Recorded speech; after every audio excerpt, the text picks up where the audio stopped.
बिस्मिल्लाहिर्रहमानिर्रहीम। अस्सलाम वालेकुम नाज़रीन, गुलिस्तान की लाइव नशियात लेकर मैं आपका मेज़बान आपकी खिदमत में हाजिर। नाज़रीन, इस लाइव नशियात में हम बात करेंगे जम्मू कश्मीर में हेल्थ सेक्टर के हवाले से, जहां एक तरफ कोविड और सरकार ने यहां के जो बड़े अस्पताल है या छोटे अस्पताल है या डिस्ट्रिक्ट अस्पताल में भी ऐसे हॉस्पिटल जहां उनको कोविड के लिए रखा गया है, बाकी जो बीमार हैं जो मुख्तलिफ बीमारियों में मुब्तला है उनको बहुत ज़्यादा परेशानी हो रही है। चाहे हम, क्योंकि सरकार ने सर्जरीज भी अब बंद रखी है, जो हम कह सकते हैं एमरजेंसी सर्जरीज हैं वो भी नहीं हो पा रही है। और इस बीच में प्राइवेट सेक्टर में जो प्राइवेट हॉस्पिटल्स हैं वो मनमानियाँ वहाँ पे बहुत ज़्यादा चल रही हैं, वहाँ पे पेशेंट्स को काफ़ी ज़्यादा चार्ज किया जा रहा है। मेरे साथ लाइव नशियात में मेरे सीनियर साथी सनम एजाज मेरे साथ जुड़े हैं। सनम, आपका बहुत बहुत शुक्रिया लाइव नशियात में आने के लिए। शुक्रिया। सनम, सबसे पहले मैं जानना चाहूँगा कि एक तरफ कोविड, दूसरी तरफ बाकी जो बीमार है, मुख्तलिफ बीमारियों में जो मुब्तला लोग हैं उनको काफ़ी ज़्यादा परेशानी है, क्योंकि एक तो आप ओपीडी भी बंद रखा है, सर्जरीज भी सरकार ने बंद रखी है।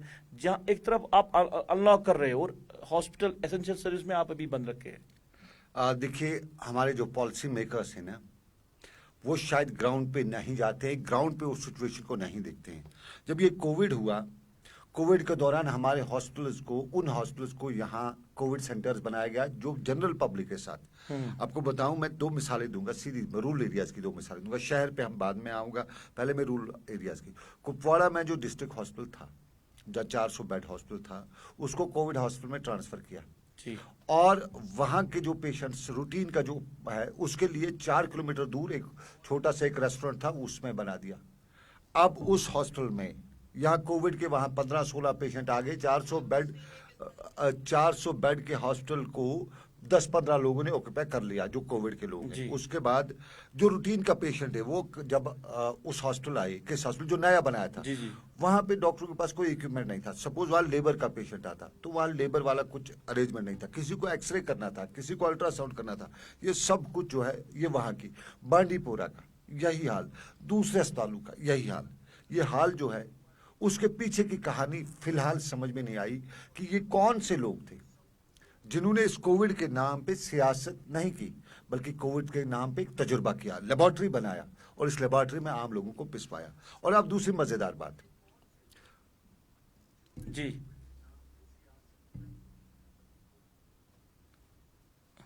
ये अब ये जो मामला है, ये सारा मामला है, इस सारे मामले के बीच में अब दूसरी बात पे हम चलते हैं। हमारे यहाँ ये जो प्राइवेट इंस्टीट्यूशंस हैं, हम क्या चाहते हैं कि हमारे प्राइवेट इंस्टीट्यूशंस ग्रो करें, लेकिन वहाँ जो प्राइवेट प्रैक्टिस करने वाले जो वही है जो डॉक्टर साहिबान सरकारी अस्पताल में, वहाँ पे वो पेशेंट को टच नहीं करते हैं, वहाँ हाथ नहीं लगाते हैं क्योंकि कोविड का खतरा है। लेकिन यहाँ आके सर्जरी भी करते हैं। एक दो मिसालें जो कंट्रावर्सीज भी बनी हमारे कुछ डॉक्टर साहिबान की, कि उन्होंने कोविड टेस्ट के बगैर भी सर्जरी की। सर्जरी है, आपको किसी लेबर पेशेंट, दूसरा पेशेंट है, उसकी सर्जरी करिए, लेकिन पहले कोविड टेस्ट करना है। लेकिन डॉक्टर साहब को पैसे लेने थे, उसने ना कोविड ना कुछ, फटाफट टेस्ट, कुछ नहीं, सर्जरी की। सर्जरी के बाद पता चलता है वो पॉजिटिव केस था। तो ये सिस्टम जो है, इस सिस्टम के जो रन करने वाले हैं वो लोग जो हैं वो ख्वाब गफलत में हैं। उन लोगों को पता नहीं कि हमारे नीचे क्या हो रहा है। अब दूसरी मजेदार बात बताऊं, बना दिए नोडल अफसर। नोडल अफसर तायनात होंगे डायरेक्टरेट हेल्थ सर्विसेज के ऑफिस से। वो डायरेक्टरेट वो नोडल अफसर को तायनात करता है कि फलानी डिस्ट्रिक्ट में फलाने 4 डॉक्टर हैं, इन 4 को नोडल अफसर तायनात कर दो। ये 4 बन गए डायरेक्टरेट ऑफ से, 4 लोगों को सीएमओ ने कर दिया, 4 लोगों को बीएमओ ने कर दिया, 12 डॉक्टर बन गए एक इलाके में, एक में नोडल अफसर। अब इन नोडल अफसरों का क्या काम है? ये नोडल अफसर हैं, इन लोगों ने वहां रखा, इनको अपने जो इंस्टीट्यूशंस थे वहां ये गए नहीं। क्यों? साहब ड्यूटी पे नोडल अफसर है, लेकिन खुद कहाँ है? खुद नोडल अफसर के नाम पे कहे हैं, लेकिन खुद ये अपने प्राइवेट क्लिनिक पे हैं। कल की आपको मिसाल देता हूं, हमने सोपोर की कल की आपको स्टोरी जो हमने चलाई भी, उस स्टोरी में एक और फॉलोअप आज हमारे पास आया है। कुपवाड़ा की लेडी ये प्रेग्नेंट होती है कुपवाड़ा से। अब वहाँ कुपवाड़ा में हॉस्पिटल सेक्टर उसको बिठा के रखा है, क्योंकि वो कुछ बड़ा वो इन्फ्लुएंशियल लोग हैं वहाँ पे जी, उन लोगों ने उसको बिठा के रखा है लेबर वगैरह के लिए। या हथवाड़ा जाना पड़ता है या सोपोर जाना पड़ता है। अब ये सोपोर आ गई। सोपोर में लेबर पेशेंट 6 दिन रहता है, उसकी वो में इसके पेट में बच्चा मर जाता है, उसके लिए बाज़ाब्ता तौर पर डॉक्टर ये एविडेंस है, लेकिन डॉक्टर कोई वहाँ पे इसको ट्रीटमेंट नहीं करता है। अब ट्रीटमेंट क्यों नहीं करते हैं? कोविड है, और उसके बाद जब 6 दिन इसकी ज़्यादा हालत ख़राब होती है, फिर वो घर के लोग हल्ला करते हैं, शोर करते हैं, और उसको फिर 6 दिन के बाद, मोस्ट प्रॉब्ली 5 और 6 दिन के बाद इसको जेवीसी हॉस्पिटल शिफ्ट किया जाता है। ये कल की खबर है, ये पुरानी नहीं है, हफ्ते की नहीं है, 10 दिन की नहीं, कल की खबर है। जेवीसी शिफ्ट किया जाता है। ये वहाँ पे उसकी माँ के पेट में बच्चा मर गया है, लेकिन ट्रीटमेंट नहीं है। अब आपको दूसरी कहानी सुनाऊं। हमारे यहाँ लगभग सब 100 के पास हमारी डेथ्स पहुंच रही है कोविड की। आपको एक चीज बताऊं, इनमें से अक्सर लोगों के जो लवाकिन है, उनका यही कहना है कि कोई भी डेथ कोविड से नहीं हुई है। नहीं, ये सवाल है सनम जी, मैं इस पे दोबारा आएंगे। ये सवाल है, कई लोगों ने इस हवाले से शिकायत भी की है, शायद हमने भी कोशिश की अरबाबी इक्तिदार तक पहुंचाने की, मगर एक कह सकते हैं कि वो जवाब सही मानों में जवाब नहीं मिला। यहाँ पे हम बात करें हेल्थ सेक्टर के हवाले से, क्योंकि डायरेक्टरेट हेल्थ से हमने कुछ सवालात करने की कोशिश की, कुछ बात करने की कोशिश की आज के दिन के हवाले से, मगर वहाँ पे कोई जवाब हमें खातिर खा जवाब नहीं मिला। मसला ये है कि यहाँ लोग कोविड की वजह से जो है इन्वॉल्व, वो तो परेशान है ऑलरेडी, मगर उसके बावजूद कुछ और भी बीमार है लोग जिनको मुख्तलिफ बीमारियां हैं। सरम जी, एक लड़की है, मैं नाम नहीं बताऊंगा क्योंकि सुबह से मुझे फोन कॉल आ रहे हैं, अपेंडिक्स की उनको सर्जरी करनी थी। वो केस है। हाँ, डॉक्टर ने उनको कहा कि प्राइवेट अस्पताल जाओ। नहीं, डॉक्टर ने ये कहा कि अभी आपकी सर्जरी होनी चाहिए, क्योंकि अभी जो उसमें अपेंडिक्स है, इमरजेंसी है। हर एक सरकारी अस्पताल में वो गए हैं, कहीं उन्होंने कहा कि हमें इजाजत नहीं है सर्जरी करने की। मैंने खुद फॉलोअप किया, मैंने भी अस्पताल की अथॉरिटी से उनसे बात की, उन्होंने कहा सरकार ने बंद करके रखा है। फिर वो प्राइवेट हॉस्पिटल जाते हैं, वहां पे 40,000 से ज्यादा चार्ज किए जाते हैं, हमारे बड़े जो हॉस्पिटल्स हैं। एक चीज सवाल है मेरा सनम जी आपसे, गरीब कहां क्या जाएगा? एक तो गरीब कहां जाएगा, दूसरा क्या directorate of health in private hospital को मॉनिटर नहीं करता है? यहां रेट्स की फ्लक्चुएशन, मनमानिया, वो तो अरूज पे है। देखिए, इंपॉर्टेंट ये है कि हमारे यहाँ इन प्राइवेट अस्पतालों में सर्जरी करता कौन है? ये भी तो वही डॉक्टर करता है ना जो प्रोफेसर जीएमसी में होता है। ये तो वही करता है ना। सोरा वाले भी हमारे डॉक्टर, वो सोरा वाले कहेंगे कि हम नहीं करते हैं, मैं साबित करके दूंगा, मैं जानता हूं डॉक्टरों को, मैं अपनी मदर से चेकअप करवा चुका हूं, फीस भर चुका हूं। कोई कहेगा, अब दूसरी बात है, मैं अंदर नहीं गया, मैं अंदर डॉक्टर के पास नहीं गया, लेकिन मैंने अपनी फैमिली मेंबर को भेजा, वो मदर के पास से प्रिस्क्रिप्शन लेके आए। वो दूसरी बात है, फीस हमने दी, लेकिन हमने नुस्खा जो है वो सफेद कागज पे लिया। ये है, हमारे सोरा के लोग हमारे बताएंगे, सिकम्स के डायरेक्टर के उनके डॉक्टर साहिबान नहीं करते हैं, वो आ जाएं, छापा डालें, मैं विटनेस हूँ। एक होगी उनकी बात। फिर हमारे प्राइवेट अस्पतालों में ओवरऑल जो health and medical education department के डॉक्टर साहिबान हैं, ये प्राइवेट अस्पतालों में प्रैक्टिस करते हैं। कौन नहीं करता है? अब इनकी इतनी मुसीबत है, ये मुसीबत है हमारी इस कौम पे, कि सरकारी अस्पताल में अगर ये करेंगे, अगर 10,000 वहां पे चार्ज भी अपनी फीस करें, ठीक है, इक्विपमेंट वगैरह वहां का इस्तेमाल करके, लेकिन ये प्राइवेट अस्पताल में करते हैं। प्रेफरेंस इनकी यही होती है कि उस वहां पे बेड का भी चार्ज, उसने जो बेड बनाया, अस्पताल बनाया, बिल्डिंग बनाई है, उसने 10-20 करोड़ 50 करोड़ पे लगाए, वहां बेड की भी वो कीमत वसूल की जाएगी, क्योंकि 2,000-2,500 रुपये आपका रात का बेड का चार्ज होता है। वहां आपको बेड के साथ साथ जो छोटे मोटे खर्चे वहां के, उनके भी कीमत वसूल करनी है। तो एक डॉक्टर की अपनी फीस, जो ऑपरेशन सर्जरी वगैरह वहां पे करते हैं, वो अलग, साथ में दूसरे खर्चे भी बर्दाश्त करने हैं। इसके लिए हमारे जो लोग हैं वो आए, देखें कि कहाँ पे सरकारी प्राइवेट अस्पताल में कौन कर रहा है सर्जरी। नहीं, जहां सरकार ने अब अनलॉक कर दिया, मतलब मार्केट खुली है, गाड़ियां चल रही है, ट्रांसपोर्ट चल रहा है, वहां लोग ट्रांसपोर्ट में, वो गाड़ी में बैठ के सफर करते हैं, वहां पे एसओपीज को फॉलो नहीं किया जा रहा। अस्पतालों को क्यों अनलॉक करेंगे जब उनका काम यहाँ चल रहा है? उनकी ये साफ जाहिर है, कहीं न कहीं इसमें बड़े लोग इन्वॉल्व रहते हैं। ये बड़े लोगों का, ये प्राइवेट अस्पताल भी बड़े लोगों के होते हैं। तो ये गरीब बीमार जाए कहां फिर? देखिए, बात सुनिए, ये हॉस्पिटल आपके और मेरे नहीं है, ये बड़े लोगों के हैं, जो इन्फ्लुएंशियल लोग हैं, जो सरकार की पॉलिसियां बनाते हैं और बदलते हैं जी। ये अस्पतालों के मालिकान वही है।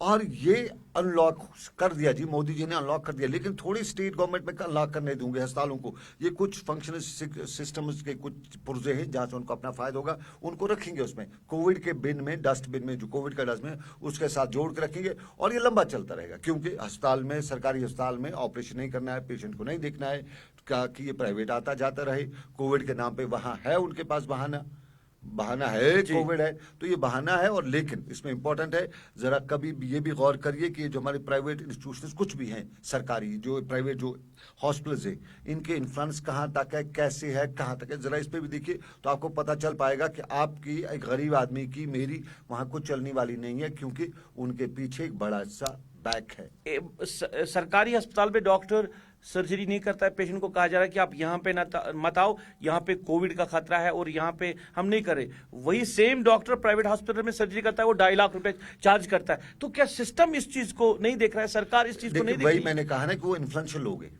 अच्छा, वो इन्फ्लुएंशियल लोग हैं, उनको वो तो कानून बना रहे हैं ना, या अगर कानून नहीं बना रहे हैं लेकिन कानून बनाने वालों के पास, पॉलिसी मेकर्स के साथ उनका कहीं ना कहीं कनेक्शन है। मैं आपको एक मिसाल दूं, हमारे यहाँ जो बीमोज है ना हेल्थ डिपार्टमेंट, जी जी, सीनियर मोस्ट जो वहाँ के डॉक्टर्स हैं वो उनको जूनियर लेवल पर रखा है, लेकिन जूनियर को बीएमओ बनाया गया है। जूनियर आदमी है ना, जूनियर 2014 का आपका पीएससी कंफर्म जो डॉक्टर है वो बीएमओ है, लेकिन जो 2002 का डॉक्टर है वो सीनियर कंसल्टेंट है, वो बाकी है, लेकिन उसको सुबह सलाम करने बीएमओ को जाना है। वो किस लिए? वो किस लिए? क्योंकि वो कोई इन्फ्लुएंशियल आदमी है, उसकी पहुंच है, उसने अपने मुझसे बन गया बीएमओ। बीएमओशिप के लिए कोई स्पेशल डिग्री है नहीं यहाँ किसी के पास। मेडिकल हॉस्पिटल मैनेजमेंट की डिग्री बहुत कम डॉक्टर्स के पास है यहाँ पे। जितने भी हमारे बीएमओज हैं ऑफिशियली इनके पास हॉस्पिटल मैनेजमेंट की डिग्री होनी चाहिए थी। जो डॉक्टर आपके कहने का ये मतलब है कि प्राइवेट हॉस्पिटलों को इस वजह से मॉनिटर नहीं किया जा रहा है क्योंकि ये इन्फेक्शन है, ये बड़े लोग हैं, इनका हाथ काफी लंबा है, इस वजह से इनको नहीं देखा जा रहा है। तो ये फ्लक्चुएशन जो रेट्स की आ रही है, एक हॉस्पिटल ने 40, दूसरे ने 30 पे दिए, तो रेट्स के हिसाब से भी कोई देखने वाला नहीं है। देखिए अब मुसीबत ये है यहाँ पे, ये जो रेट्स वगैरह की बात कब जब ये करते हैं ना, तो ये आदमी की नब्ज पकड़ लेते हैं, नब्ज दुखती रग पकड़ लेते हैं। आपके दिमाग में इधर है जी, इधर करना था। ये डॉक्टर साहिबान जो ऑपरेशंस के वगैरह से उस वहाँ पे सरकार थोड़ा सा रुक जाती है, उनको नहीं, क्योंकि ये बताते हैं कि अंदर का हाल हमको मालूम है, अंदर हमने किस पुर्जे को काटा। आपको रेड बनाने वालों को क्या पता है किसका? मैंने 2-3 है, अपेंडिक्स है, गाल ब्लैडर है, इनका तो ठीक है, लेकिन बाकी ऑपरेशन सर्जरीज में ये जो डॉक्टर साहिबान ये कहते हैं रेड बनाने वालों को या फिक्सर बनाने वालों को, उनको ये बता रही कि आप लोगों को क्या पता है हमने अंदर कहाँ से काटना है, क्या करना है, आप उसका नहीं है। तो वो एक बड़ी वजह हो जाती है, रेट फ्लक्चुएशन हो जाती है। और डॉक्टर्स अपने नाम की भी रेट अब लगा रहे हैं, मतलब जिसका जितना नाम है जी उसका उसी हिसाब से उसका रेट है, चाहे वो कितना भी। अब हमारे यहाँ यही है ना, हमारे यहाँ जो माउथ पब्लिसिटी हुई है ना, हमारी वालदा का किसी ने उसको फीवर था तो किसी डॉक्टर साहब ने उसको ठीक नहीं किया, उसको वो अपने से ठीक हो गई, लेकिन वो कहती मेरी माँ नहीं, उस डॉक्टर ने मुझे ठीक किया, उसने 4 और लोगों को भेजा। तो ये रास्ता उधर जो बन जाते हैं उसकी वजह से हमारे पब्लिसिटी, माउथ पब्लिसिटी है, इसकी वजह से हमारे डॉक्टर साहिबान की मनमानियां भी बहुत हो चुकी है। नाज़रीन, लाइव नशरियात के जरिए बात करने का मकसद यही कि लोग भी सोच ले कि क्या हालात बने हैं हमारे, अगर हम कश्मीर डिवीजन की खासकर बात करें, क्योंकि नेग्लिजेंस पार्ट हमने देखा, लेकिन जम्मू में कम है, जम्मू में कम है। नेग्लिजेंस पार्ट की हम बात करें, अब ये मामले भी सामने आ रहे हैं। जी लास्ट में जाना चाहूंगा कि जो हमारे क्वारंटीन सेंटर्स हैं, अभी भी वहां से शिकायतें आ रही है, लोग काफी सफर कर रहे हैं क्वारंटीन सेंटर्स में। जैसे कि मैंने पहले कहा आपको कि हमारे जो क्वारंटीन सेंटर्स है यहाँ पे परेशानियां हैं। अब उसमें जो लोग ये परेशानियां क्रिएट करने हैं, अभी तक समझ नहीं आ रहा उनका फायदा क्या है, वो क्यों ये क्वारंटीन सेंटर्स की लोगों को परेशानियां खड़ा करें। ये यूजुअली हमने देखा है कि फायदे के बिना यहाँ कोई मतलब का काम नहीं करता है। कोई भी काम यहाँ लोग आदमी पहले सोचते हैं कि मुझे क्या फायदा है, वो फायदा मुझे समझ नहीं आया अभी तक। ये क्वारंटीन सेंटर्स में लोगों को ठोंसने का क्या है। मतलब कल मैं क्वारंटीन सेंटर के बाहर से घूम रहा था, देख रहा था वहाँ क्या हाल है, तो मैंने खिड़कियों के ऊपर से देखा, वो लोग, वो बच्चे देख रहे थे, मुझे हैंडशेक कर रहे थे। बाहर खुली धूप थी, बाहर सब कुछ था, बड़ा लान भी था उस एरिया का। अगर उनको ऊपर से नीचे उस लान में रखने की इजाजत होती, कम से कम विटामिन डी तो खुदा का मिल जाता, बाकी नहीं है, लेकिन उनको एक कमरे में ठोसा हुआ था, बाहर निकलने की इजाजत नहीं थी। क्या है? कोविड है। अब कोविड है तो एक सिस्टम से उनको भी समझाया जा सकता है, लेकिन उनको समझाने वाला वहां जाता नहीं है। वहाँ डॉक्टर साहब है वो नीचे रखा है, वो ऊपर उनके पास पेशेंट्स के पास जाता नहीं है। ऊपर से कोई कहता है डॉक्टर साहब मुझे सर में दर्द है, तो वो यह कहता है पैरास्टामॉल सोच, अभी फेंकता है पैरास्टामॉल, मैं उसको कल ये फेंकता है यड़पाल। वो यड़पाल जंगपाल वाला किस्सा है। वहाँ पे उनको ट्रीटमेंट नहीं मिल रहा है। और मैंने जैसे पहले बताया, हमारी जो 100 के करीब लगभग 97 शायद हमारी डेथ्स हो चुकी है। इन 97 डेथ्स में अक्सर के हवाले से यही कहा जाता है कि कोविड से कोई नहीं मरा है, ये लाइलाज बिना इलाज के मरे हैं। इनकी मौत की वजह हमारा सिस्टम है। केसेस बढ़ रहे हैं, पॉजिटिव केसेस कहाँ पे देख रहे हैं आप इसको? देखिए केसेस बढ़ेंगे, कम्युनिटी में केसेस बढ़ना नहीं बात है यार। कौन मरा कोविड से अब तक? अच्छा, कोविड से कोई नहीं मरा है। केसेस बढ़ेंगे, जुकाम होता रहा है, N1 H1 हमारे यहाँ पिछले साल भी हुआ है, लेकिन उससे कोई मरा 2-3 जिनकी किस्मत खराब थी वो इम्यूनिटी नहीं, अब की बार भी इम्यूनिटी की बात ही नहीं है। कोविड के रिलेटेड डेथ्स में इम्यूनिटी की अब बात नहीं आ रही है। अब बात ये आ रही है कि देखिए, मेरा सपोज मैं बीमार हूँ, मैं हॉस्पिटल में एडमिट हूँ, मेरा बच्चा, मेरी बहन, मेरा भाई मेरे साथ रहता है, मुझे पोस्चर चेंज करना होता है, वो कर लेते हैं। पोस्चर चेंज इंपॉर्टेंट होता है, मुझे 2 बातें करनी होती है, वो कर लेते हैं।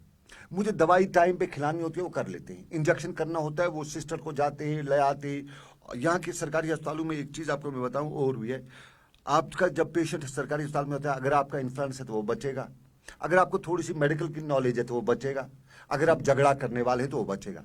शरीफ आदमी का पेशेंट यहाँ सरकारी अस्पताल में नहीं बच सकता, वापस नहीं आता है। क्यों? अगर आपके पास अप्रोच है, सिफारिश है, तो फिर डॉक्टर साहब देखेगा वगैरह। झगड़ालू है तो डॉक्टर साहब भी डरता है कि यार क्या पंगा करूं इस कमीने आदमी से, तो वो भी आपको देखता है। अगर आप वो मेडिकल की कोई नॉलेज आपके पास, तो आप डॉक्टर को बोलते हैं डॉक्टर साहब इसका हाइपरटेंशन हो गया, ब्लड प्रेशर हो गया, ये हो गया, तो वो बच जाता है, उसकी ट्रीटमेंट हो जाती है। जो गरीब आदमी होता है, शरीफ आदमी है, जो झगड़ा नहीं करना जानता है, जो टोपी वाला होता है, पुराने कपड़े पहने हुआ, उसका पेशेंट नहीं बचता। और ये इस कोविड के दौरान भी देखने को मिला। कोविड के दौरान मैं तफसील से बताऊँ आपको कि कोविड के दौरान जो पेशेंट एडमिट हुआ, उसका कोई फैमिली का मेंबर नहीं था, वो वेंटिलेटर पर रखा तो उसको पोस्चर चेंज नहीं हुआ। और पोस्चर चेंज ना होना, मैं मेडिकल की नॉलेज रखता हूँ, नहीं फुल नॉलेज नहीं है, लेकिन बेसिक्स मुझे पता है, थोड़ी सी ट्रेनिंग मैंने भी ली है। वो पोस्चर चेंज इंपॉर्टेंट है वेंटिलेटर पे। अब ये 5 दिन वेंटिलेटर पे रहा, उस टेक्नीशियन ने वेंटिलेटर का स्विच ऑन करके रखा, अब ये एक जगह बैठा है, पोस्चर चेंज नहीं, इसका वहाँ वो भी एक रीजन हो जाता है डेथ का, हो गया, क्योंकि इसके पास कोई नहीं जाता है। ये कोविड का है, ये कोविड का मरज है, ये कोविड का नहीं, कोविड का मरीज है, मुझे कोविड हो जाएगा, डॉक्टर नहीं जाता है। ये जो कितने भी गैजेट्स हो, दूर से तमाशा देखते हैं, जैसा कि लोगों ने बताया है, अंदर से हम वाकिफ नहीं है, ये हम कहीं अंदर क्या होता है। लेकिन जितने भी पेशेंट्स थे या जितने भी जानने वाले मेरे हैं, कुछ मेरे मेडिकल प्रोफेशन के दोस्त, उन्होंने भी बताया कि हाँ ऐसा हो रहा है, उन्होंने ऑथेंटिकेट किया कि ऐसा हो रहा है। डॉक्टर अंदर जाता नहीं है, वहाँ वो ट्रीटमेंट इसकी नहीं करता है, वो दूर से देखता है। जो हमारा पैरामेडिक्स का स्टाफ मेंबर वहाँ पे होता है, वो भी दूर से ही देखता है इन पेशेंट्स को कोविड के रिलेटेड। और ब्लड प्रेशर उसका है, ब्लड प्रेशर जब टाइम पे चेक नहीं हुआ, ब्लड प्रेशर मेंटेन नहीं हुआ, तो उसका हो गया, ब्लड प्रेशर की बीमारी से उसका किडनी फेलियर हो जाता है। यूजुअली ब्लड प्रेशर का साइड इफेक्ट किडनी फेलियर है, किडनी फेलियर हो जाता है, लिवर डैमेज हो जाता है। और जब लिवर डैमेज हो गया, किडनी फेलियर हो गया, उसके बाद कोविड 0% भी उसके पास इसका कोविड का हो, वो उसे मर जाना ही मर जाना है। ये हो गया ब्लड प्रेशर का। डायबिटिक का, जब उसका डायबिटीज की लेवल हाई हो गई, साफ जाहिर है जब डायबिटीज की लेवल हाई हो जाती है तो आपका अंदर का प्यूरिफाइंग सिस्टम जो है वो काम नहीं करता है, तो कोविड का लोड जो होगा, कोविड का वायरल लोड, जो कोविड वायरस का लोड अगर ये 0.0 भी होगा, ये भी मार देगा। लिवर का होगा या बाकी बीमारी होगी, स्टमक का, अल्सरेशन का पेशेंट, इनकी डेथ वाकई होनी है, क्योंकि इनको न डॉक्टर दिखता है, न ट्रीटमेंट मिलती है, और सबसे बड़ी चीज है इम्यूनिटी स्ट्रांग होनी चाहिए। अब एक आदमी को आप कमरे में बंद रखोगे, वो टेंशन में, उसको हर घंटे मौत याद आती होगी, बुरास या तावनस, इसमें इस कब्रे में मर दिया, मैं मरने वाला हूँ। उसको जब उसको मौत का ख्यालात होगा, उसका मौत का ख्यालात होगा, तो उसकी इम्यूनिटी स्ट्रांग कहाँ होगी? वो तो डाउन होती जाएगी। डाउन जब इम्यूनिटी होगी, उसको मरना ही मरना है। चलिए नाज़रीन, ये अभी की लाइव नशरियात, और बात की हमने जम्मू कश्मीर में हेल्थ सेक्टर के हवाले से, क्योंकि काफ़ी ज़्यादा लोग जो है वो परेशान हैं, मुख्तलिफ जो बीमारियों में जो मुब्तला लोग हैं, बहुत सारी फ़ोन कॉल्स हमें मौसूल हो रही है सुबह से लेकर शाम तक। एक चीज़ बताऊं, चलते चलते एक चीज़ बताऊं, हमारे हेल्थ सेक्टर में कार्य नजार बदस्ते गिलकार, एक मुहावरा आपने सुना होगा जी। हेल्थ डिपार्टमेंट की पॉलिसी बनानी है, हेल्थ के लोगों को बनाता है जो केएस करके लोग आए हैं, जो स्टोनोग्राफर है, वो पॉलिसी बनाती है। उन लोगों को जब तक मेडिकल एक्सपर्ट्स को हेल्थ डिपार्टमेंट की पॉलिसी बनाने के लिए, अगर हमारा आईएएस का भी पॉलिसी बनाते हैं ना, वो भी हेल्थ डिपार्टमेंट की पॉलिसी नहीं बना सकता है। How come? उसके पास जनरल नॉलेज है, लेकिन उसकी बेसिक नॉलेज नहीं हो सकती है। एक हेल्थ आईएएस अफसर जो होगा, उसको हो सकता है 100 में से 1, लेकिन इसकी पॉलिसी जो है बनाने की हेल्थ डिपार्टमेंट की, ये डॉक्टर्स को कंसल्ट करना है, मेडिकल प्रोफेशनल्स को, रिटायर्ड उनको कंसल्ट करना है कि हम किस तरह से इस कोविड को, बाकी मामलात को हैंडल करें। यहाँ हैंडल करने के लिए कार्य नजार बदस्ते गलगार रखा है। हेल्थ डिपार्टमेंट के जो मुलाजिम है, डॉक्टर, उनको बोला जाता है कि आप लो जी, आप नोडल अफसर, वो नोडल अफसरी करते हैं अपने घर में बैठ के, अपने क्लिनिक में बैठ के, बाकी कुछ नहीं हो रहा है। चलिए, सनम जी ने तफसील बताया, मुद्दे पे बात की कि किस तरह जो लूफुल्स हम देख रहे हैं हेल्थ सेक्टर में, क्योंकि कहीं तो ऐसा लग रहा है कि जिस तरह प्राइवेट सेक्टर को अब जो कह सकते हैं बूस्ट मिल रहा है और सरकारी जो अस्पताल है वहां पे जो कमियां दिख रही है, कहीं ऐसा लग रहा है कि कहीं ना कहीं पर्दादारी है, शायद जिसको अभी पर्दा उठाने की जरूरत है। अगर लोग भी सामने आ जाएंगे और एडमिनिस्ट्रेशन भी कहीं ना कहीं वो अवेयर हो जाए या ऑनेस्ट हम कह सकते हो जाए, तो पर्दा उठ सकता है और ये सारे मामले हमें नजर आ सकते हैं। अभी लाइव नशरियात में बस इतना ही। सनम जी, लाइव नशर में जुड़ने के लिए बहुत बहुत शुक्रिया। हमारे ऑनलाइन एडिटर आबिद कादिर के साथ अपने मेजबान को दीजिए इजाजत। आप अपना ख्याल रखें, हमें दुआओं में